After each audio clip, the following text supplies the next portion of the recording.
आज हम मनन चिंतन करेंगे संत लूकस का सुसमाचार अध्याय 11 पवित्र वचन 14 से लेकर 23 तक। यीशु ने किसी दिन एक अवधूत निकाला जिसने एक मनुष्य को गूंगा बना दिया था। अवधूत के निकलते ही गूंगा बोलने लगा और लोग अचंभे में पड़ गए। परंतु उनमें से कुछ ने कहा, यह अवधूतों के नायक बेलजेबुल की सहायता से अवधूतों को निकालता है। कुछ लोग यीशु की परीक्षा लेने के लिए उनसे स्वर्ग की ओर का कोई चिन्ह मांगते थे। उनके विचार जानकर यीशु ने उनसे कहा, जिस राज्य में फूट पड़ जाती है वह उजड़ जाता है और घर के घर ढह जाते हैं। यदि शैतान अपने ही विरुद्ध विद्रोह करने लगे तो उसका राज्य कैसे टिका रहेगा? तुम कहते हो कि मैं बेलजेबुल की सहायता से अवधूतों को निकालता हूं। यदि मैं बेलजेबुल की सहायता से अवधूतों को निकालता हूं तो तुम्हारे बेटे किसकी सहायता से उन्हें निकालते हैं? इसलिए वे तुम लोगों का न्याय करेंगे। परंतु यदि मैं ईश्वर के सामर्थ्य से अवधूतों को निकालता हूं तो निसंदेह ईश्वर का राज्य तुम्हारे बीच आ गया है। जब बलवान मनुष्य हथियार बांधकर अपने घर की रखवाली करता है तो उसकी धन संपत्ति सुरक्षित रहती है।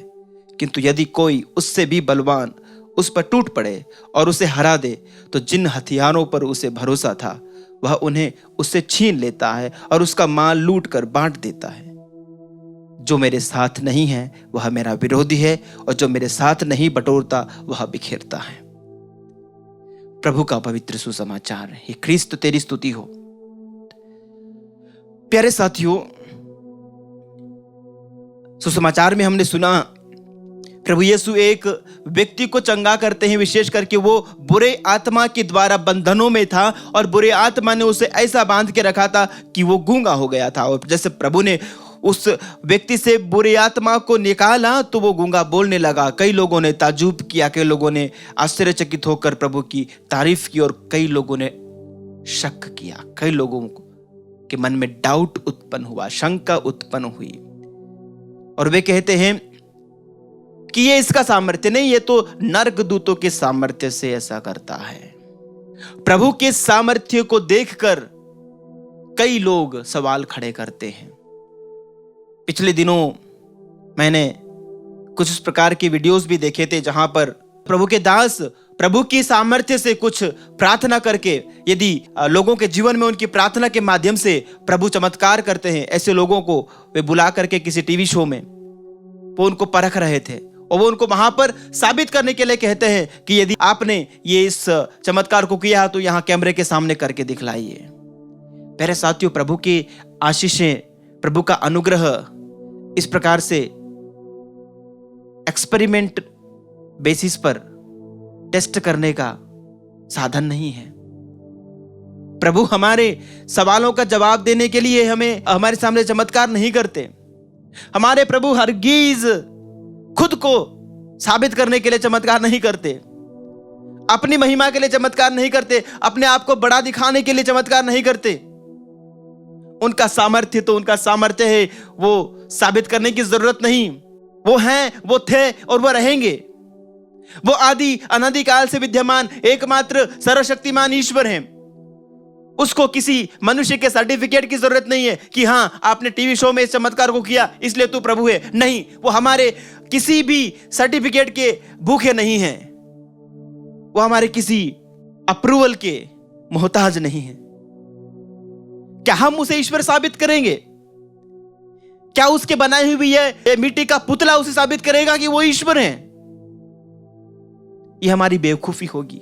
आज के सुसमाचार में भी लोगों ने ऐसे ही किया, प्रभु के सामर्थ्य को स्वीकार नहीं किया, प्रभु के सामर्थ्य को, प्रभु की सत्ता को वे हजम नहीं कर पाए।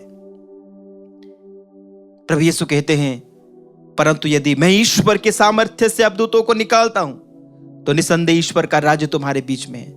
मेरे साथियों, यदि ईश्वर के सामर्थ्य से आज रोगी चंगे होते हैं, यदि ईश्वर के सामर्थ्य से आज गूंगे बोलते हैं, यदि ईश्वर के सामर्थ्य से आज भी मुर्दे जिंदा होते हैं और हो रहे हैं, चमत्कार हो रहे हैं, चिन्ह हो रहे हैं, तो ये क्या है? प्रभु कहते हैं तो निश्चित जान लो कि ईश्वर का राज्य तुम्हारे बीच आ गया है। ईश्वर के राज्य के चिन्ह है, ईश्वर के राज्य के सबूत हैं।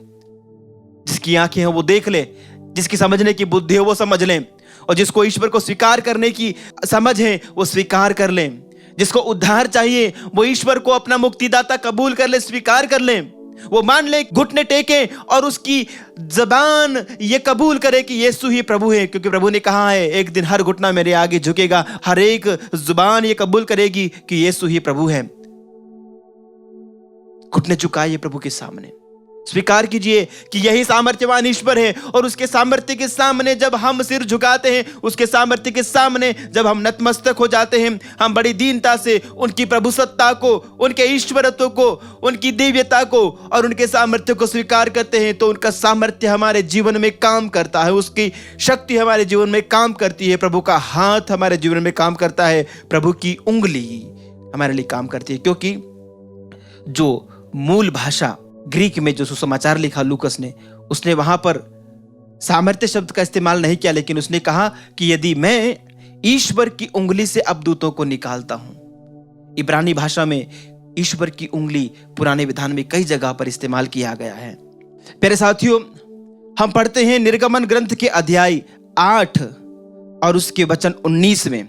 एक बार फिर से यहाँ पर हिंदी अनुवाद में वो बात जो बाइबल कामिल बुल्की का जो वर्जन यूज करते हैं उसमें ये बात नहीं आई है, लेकिन इंग्लिश और अन्य अनुवादों में वहाँ लिखा गया है कि ये घटना उस समय की है जब मूसा राजा फिरौन के पास जाते हैं और मूसा फिरौन के पास जाकर के इजरायलियों को वहां से मिस्र से आजाद करने के लिए निवेदन करते हैं, लेकिन फिरौन राजा जो है वो कठोर हृदय बना लेते हैं, बार बार नहीं जाने देते हैं। और चौथी विपत्ति जब आती है उस समय क्या वहां पर डांस उत्पन्न होते हैं, और ये डांस जब वहां पर तबाही मचाते हैं और फिरौन अपने जादूगरों को बुलाते हैं, अपने मजिशियन को बुलाते हैं, अपने चमत्कार करने वालों को बुलाते हैं और वे कहते हैं कि तुम भी ऐसा करो।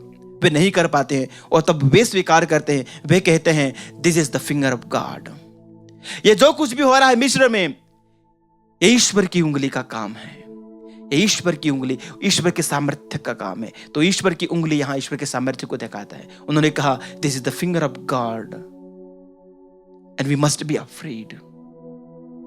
ये ईश्वर की उंगली है और ईश्वर की उंगली जब उठती है तो वो अपना सामर्थ्य दिखाती है।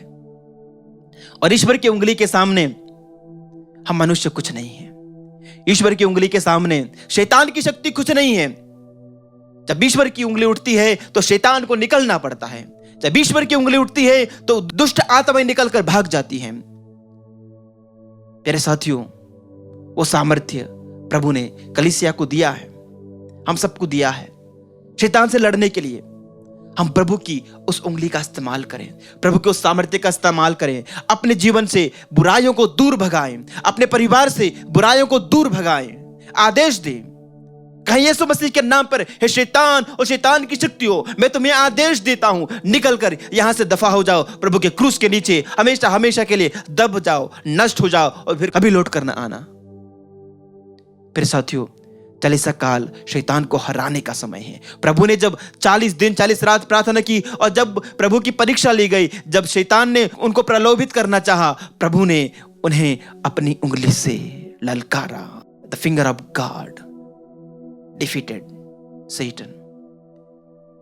वचनों की शक्ति से, प्रार्थना के बल पे, उपवास की ताकत पे प्रभु ने शैतान के हर एक हमलों को निष्क्रिय किया, नष्ट किया।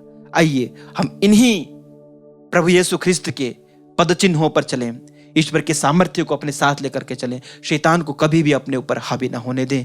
आमीन।